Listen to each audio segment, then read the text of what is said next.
Alors là, c'est une collection que je vous conseille si vous la voyez chez votre libraire. Ça c'est Archipel Poche. Il ressort tous les grands livres, tous les grands textes un peu oubliés de l'ère victorienne. Et là, vous en prenez plein la tête. C'est d'une perversité, c'est d'une méchanceté, c'est d'une... Psychologiquement, c'est d'une finesse incroyable. C'est tout ce que l'hypocrisie humaine peut réunir. C'est-à-dire derrière une façade... bon chic, bon genre, hein, bien habillé, on est bien éduqué, voilà, très civilisé.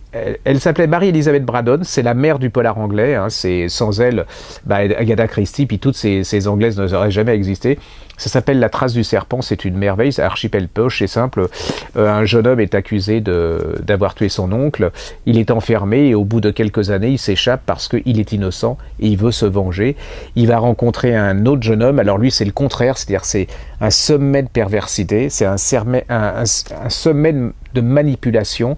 Il y a tout dans ce bouquin, il y a la recherche de la vérité, la recherche de l'innocent et la recherche du coupable. C'est pervers, surtout c'est un polar et un suspense incroyable. C'est plein de charme, ça s'appelle La Trace du Serpent, c'est chez Archipel Poche et elle s'appelle Marie-Elisabeth Braddon.